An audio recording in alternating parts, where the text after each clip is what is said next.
Assalamualaikum warahmatullahi wabarakatuh. Selamat berjumpa pada rekreasi matematika dalam ilmu kimia ala urip.info. Bahasan kita pada video ini adalah tentang keunikan pemasangan spesi dalam metode transfer oksigen untuk penyetaraan reaksi redoks. Pemasangan spesi dalam metode transfer oksigen ini sangat penting, sehingga kita akan mendapatkan proses penyetaraan atom O untuk penyetaraan reaksi redoks itu menjadi lebih mudah. Dikatakan unik, di sini kita akan menjumpai hal yang tidak lazim.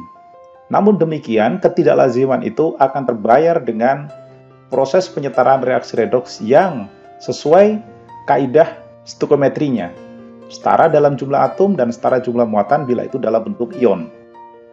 Oke, yang pertama kita langsung saja membahas satu persamaan reaksi KSCN direaksikan dengan I2 dalam air menghasilkan KHSO4, HI, dan ICN. Kita cermati pemasangannya.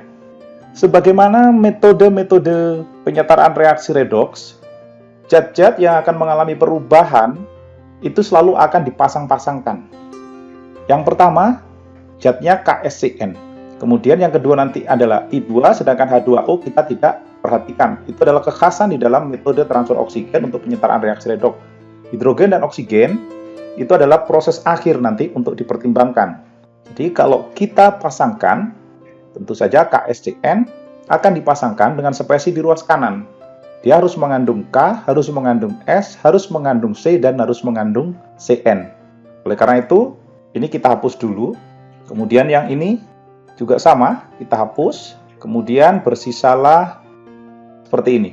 Kalau kita cermati, untuk yang di bawah H memang nggak kita pertimbangkan, jadi sah-sah saja seperti ini. Tapi khusus untuk persamaan pertama, di ruas kiri dan ruas kanan, ada K, ada S, ada C, ada N. Tetapi di ruas kanan itu ada I.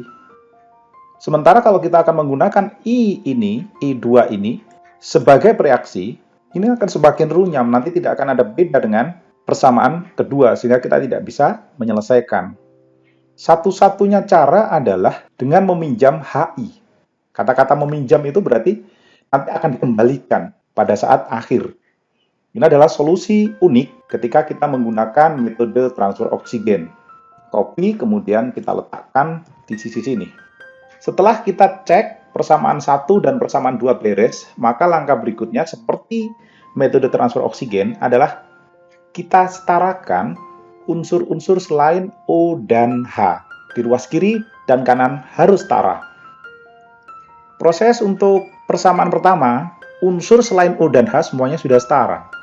Sedangkan di persamaan kedua, I belum setara. Maka yang di sini kita lakukan pengalian 2. Proses berikutnya menyetarakan jumlah hidrogen. Hidrogen di ruas kiri dan kanan harus sama. Pada persamaan pertama, hidrogen sudah setara, jadi kita tidak lakukan penyetaraan lagi. Nah, yang berbeda adalah di persamaan reaksi kedua. H di ruas kanan ada 2, di ruas kiri tidak ada. Maka yang ini kita perlu tambahkan air. Untuk menyetarakan H, kita tambahkan air. Sebanyak berapa H yang dibutuhkan agar setara. Selanjutnya adalah penyetaraan oksigen. Oksigen di ruas kiri harus setara. Pada persamaan pertama ini, oksigen hanya ada di ruas kanan. Di ruas kiri tidak ada. Maka ini kita perlu tambahkan oksigen sebanyak selisihnya. Di sini kita butuhkan oksigen sebanyak 4. Sementara di ruas kiri persamaan kedua, oksigen ada 1, di kanan tidak ada. Maka yang ini kita tambahkan oksigen sebanyak 1. Sudah tahu prosesnya seperti itu. Langkah berikutnya adalah menyetarakan jumlah oksigen yang diterima dan yang dilepas. Tentu saja yang diterima ini adalah 4, yang dilepaskan 1. Maka pada bagian ini kita perlu lakukan pengalian 4, yang di atas kita tidak usah kalikan. Kalaupun mau dikalikan, sebutannya adalah dikalikan 1. Sudah, sekarang oksigen yang diterima dan dilepas sudah sama. Proses berikutnya, kita gabungkan reaksi dengan reaksi, hasil reaksi dengan hasil reaksi. Oke, itu penambahannya. Langkah berikutnya adalah mengeliminir spesies-spesies sejenis yang muncul di ruas yang berlainan. Tentu saja yang pertama kita eliminir adalah ini, O, kiri kanan. Berikutnya kita lihat, HI. HI di ruas kiri ada 1, di ruas kanan ada 8. Yang di sebelah kiri ini kita bisa eliminir, dan yang di sini kita jadikan 7. Selesai. Reaksi ini sudah setara. Inilah yang dikatakan keunikan, ketika kita tidak mendapatkan pasangan yang tepat, sehingga lebih mudah untuk disetarakan. Caranya adalah dengan meminjam spesi di ruas kiri atau kanan, dipindahkan ke ruas yang berlainan, sehingga spesi-spesi yang ada itu memiliki pasangan. Ini adalah salah satu keunikannya. Oke, ini contoh pertama. Kita lanjutkan ke contoh persamaan reaksi redoks kedua. Persamaan reaksinya relatif panjang, reaksi molekuler, reaksi yang tanpa mengandung ion. Pertama, kita pasangkan spesi yang mempunyai kesamaan atom di ruas kiri dan kanan selain O dan H. Kita bisa mulai dari zat pertama. Kemudian ini kita pasangkan dengan zat yang ada di ruas sebelah kanan. Harus mengandung K. K di sini pilihannya ada 2. Kita mau pakai K2SO4 atau KNO3. Pilihan kita, karena nanti Fe itu akan berpasangan dengan SO4, maka lebih kita pilih untuk kita pasangkan dengan KNO3 untuk pasangannya K. Berikutnya adalah Fe. Tidak ada lain, pasti adalah ini. Pilihannya adalah Fe2SO4 3 kali. Selanjutnya harus ada S. S sudah ada di SO4, cukup. Kemudian C adanya di CO2. Kemudian N adanya di KNO3. Sudah berpasangan semuanya. Berikutnya zat kedua, K2CR2O7. Kita pasangkan dengan, tentu saja harus mengandung K. Kalau tadi di sana kita sudah menggunakan KNO3, sekarang untuk yang kedua ini, kita jangan pakai KNO3. Kalau tidak, nanti sebelah kiri kan harus ada N. Makanya kita pilih saja K2SO4. Nanti kita akan pasangkan dengan H2SO4. Untuk K sudah otomatis CR, tidak ada yang lain, pasangannya adalah CR2SO4 3 kali. Sudah, sekarang di ruas kiri belum ada S. Kita mau pakai yang mana? Kalau kita mau pasangkan dengan zat pertama yang mengandung S juga, nanti yang kanan harus ada ini semua. Oleh karena itu kita pilih yang ini. H2SO4 saja kita pasangkan di sini. Sehingga semua unsur-unsur yang di ruas kiri dan kanan sudah tersedia. Nah, sekarang proses berikutnya kita setarakan jumlah Fe, jumlah K, jumlah C, dan N, serta CR di semua persamaan ini.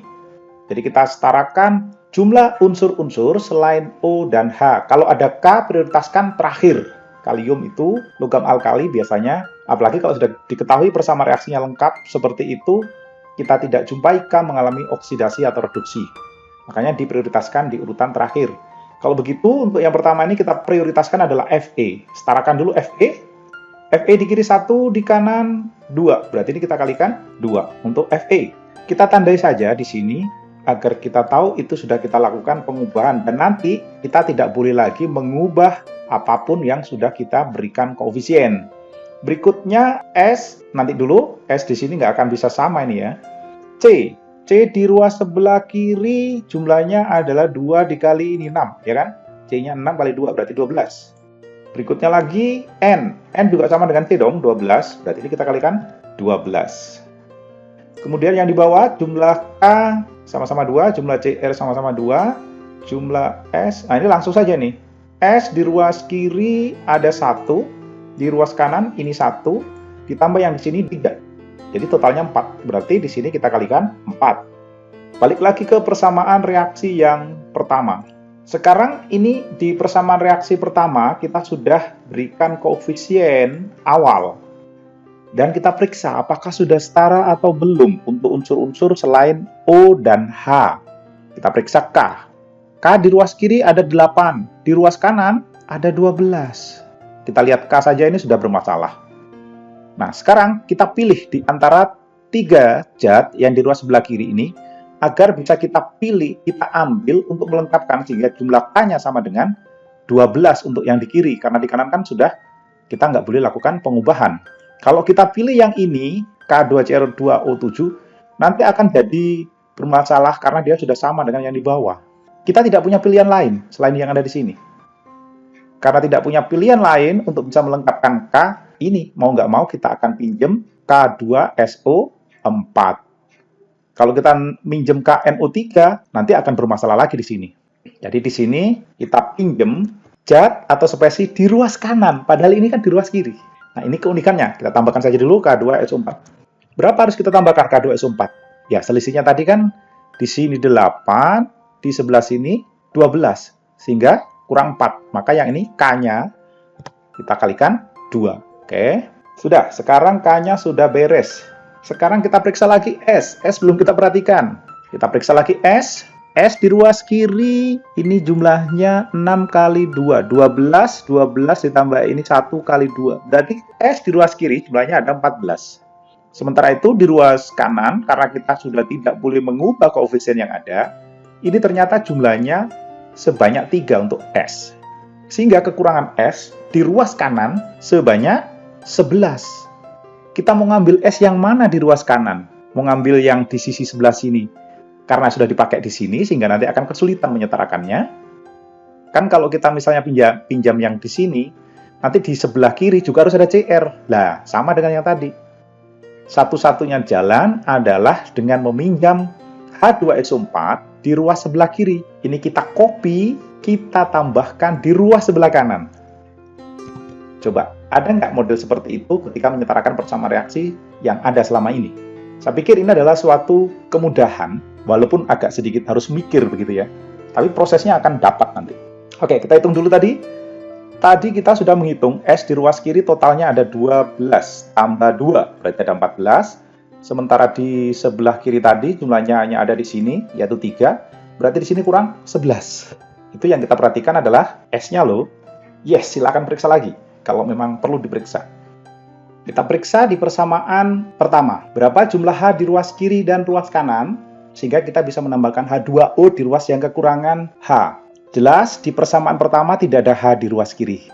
Di ruas kanan adanya hanya di sini. Berarti di ruas kiri kita harus tambahkan H2O.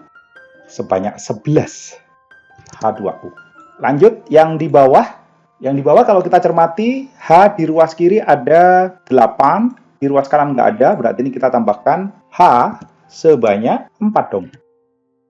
Langkah berikutnya adalah menyetarakan jumlah O. Yang paling mudah kita hitung dulu. Persamaan pertama jumlah O di ruas kiri. Kalau mau kita bantu, di ruas sebelah kiri jumlah O yang pertama adalah 8 ditambah 11. Kemudian di ruas kanan, ini ada 36. Yang ini ada 12. Yang ini sama 24. Kemudian berikutnya lagi ada 44. Sekarang kalau kita banding-bandingkan, ada 19. Yang di kiri jumlah O-nya untuk persamaan reaksi pertama. Yang di kanan, kalau kita hitung jumlahnya 116. Nah, karena harus sama, maka yang di sebelah kiri, ini kita butuhkan oksigen sebanyak 97. Jadi yang di atas itu, ruas kirinya kekurangan oksigen sebanyak 97. Oke, sekarang yang di bawah. Jumlahnya adalah ini 7 ya. 7 ditambah 16, berarti 23. Kemudian di sebelah kanan 4 ditambah 12 ditambah 4. Berarti sama dengan 20. Maka yang di ruas kanan ini kurang sebanyak 3. Makanya yang ini kita tambahkan 3O. Nah, langkah selanjutnya kita tinggal lakukan perkalian silang. Hasil terakhirnya, kalau kita lakukan perkalian silang, ini hasilnya. Nih, kalau kita kali silang, hasilnya seperti yang ada. Dari hasil yang ada ini, kita lakukan penggabungan. Oke, setelah kita gabungkan seperti itu.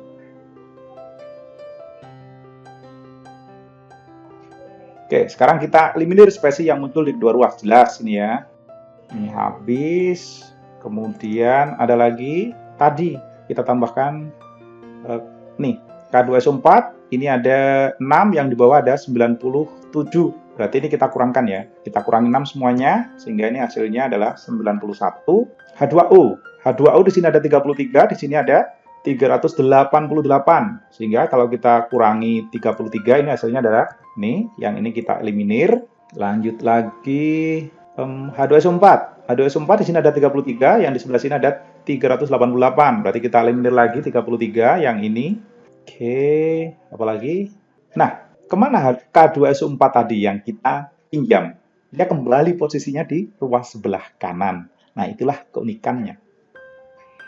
Jadi, langkah tadi yang kita buat itu adalah untuk merekayasa gimana caranya agar kita bisa menyetarakan reaksi molekuler, reaksi redoks molekuler itu tetap menggunakan zat yang ada, tapi kita boleh memindah ruaskan untuk dipinjam sesaat, di mana pada saat akhir nanti hasil peminjaman akan kita kembalikan, sehingga tidak mungkin ada zat yang tadinya di kiri pindah ke kanan, atau sebaliknya. Jadi kembali normal seperti semula, yang kita ubah adalah koefisien-koefisiennya. Itu adalah hasil akhirnya.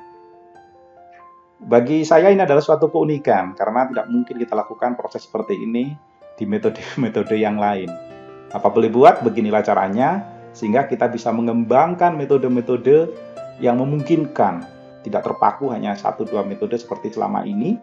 Kita bisa berkreasi sendiri untuk memberikan jalur termudah ketika menghadapi soal-soal yang relatif rumit sekali seperti ini. Ya mungkin untuk metode yang lain bisa jadi ini malah lebih rumit, atau ada metode lain yang jauh lebih mudah. Ini adalah alternatif, kita bisa punya pilihan, tidak hanya terbatas pilihannya. Oke, sampai di sini. Terima kasih sudah menyimak video ini. Sampai jumpa pada rekreasi matematika dalam ilmu kimia ala urip.info pada tutorial yang lainnya. Wassalamualaikum warahmatullahi wabarakatuh.